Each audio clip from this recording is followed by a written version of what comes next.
back to my video. So this time on the month of August we actually got another mission from our Influencer Academy, and they wanted us to feel like we are the main character of some Korean literature. So I decided to read a book, and the name of the book was A Hen Who Dreamt of Flying. Well, sounds impossible, but I mean, yeah, maybe impossible to do, but obviously you should try it, you should never give up. So the title of the book was very catchy to me because I'm the kind of a person who don't really give up easily on my dreams, and when I read the title it felt like that. Sometimes your dreams could be really big and you still wish to fulfill it.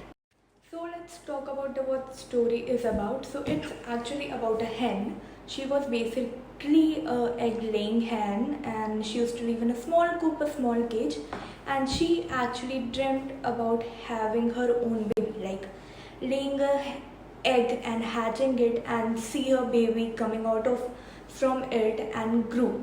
But it was not possible because she had no idea that even if she tried to hatch her eggs for like a long time, they never gonna hatch because they are not fertilized. She never knew that, but she still wanted to do it. And she was actually in a position where she was not even able to lay even her egg, and she was very thin and so weak.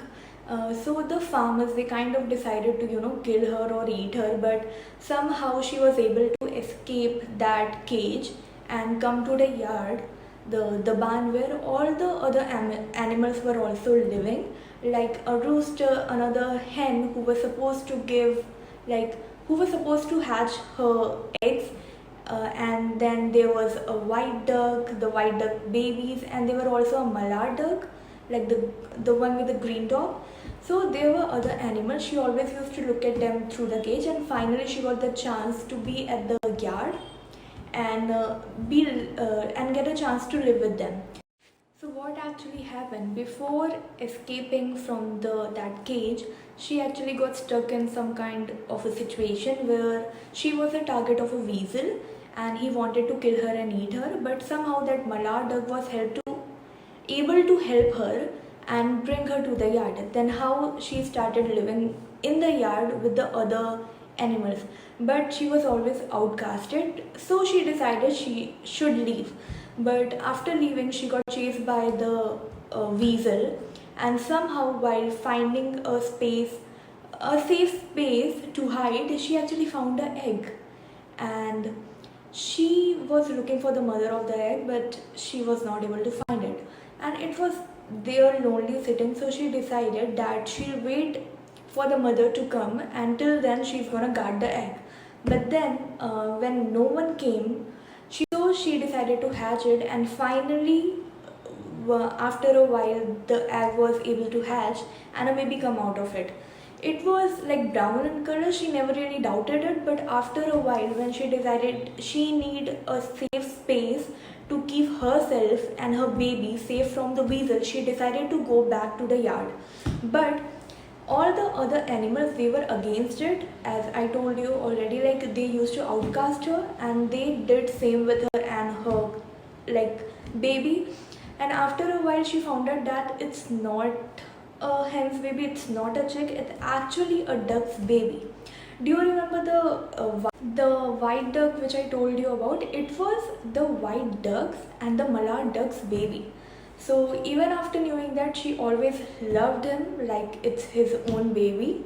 So she always decided that she's gonna save by his side until it will grow up into a proper duck. And after the yard animals was not supporting them and wanted them out of the yard, they decided to leave and they started living near the reservoir. But after a while they were still facing a lot of issues because of the weasel, because they were always targeted by the weasel.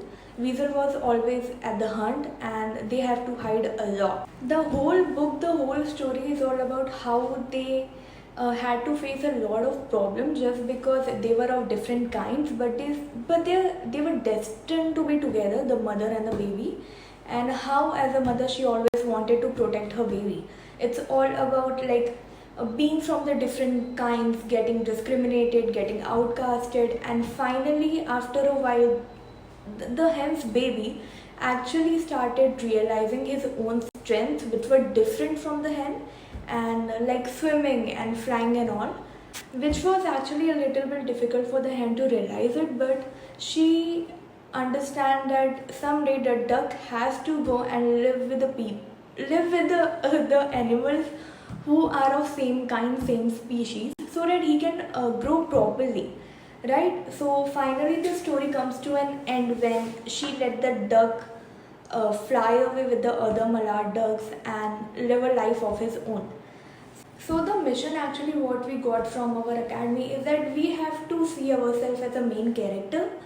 So if I were the main character of the story, what would I do? I think I would do all the same thing what the hen did, because I can find a resemblance, not in a looks by the way. Like, she never really gave up on her dreams and she did everything to protect her baby.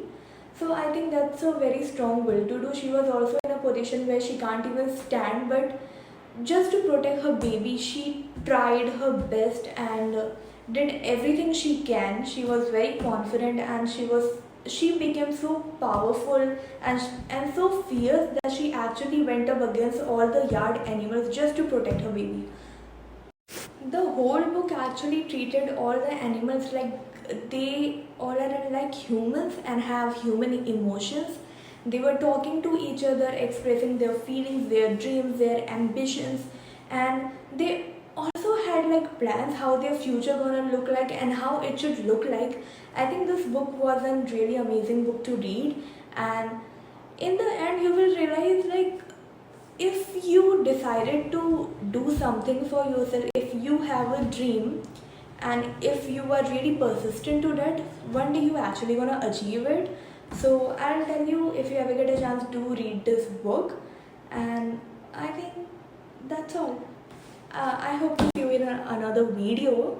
So bye, have fun. Actually, I'm in my office and I'm not allowed to do this, but I'm doing this. Bye, see you.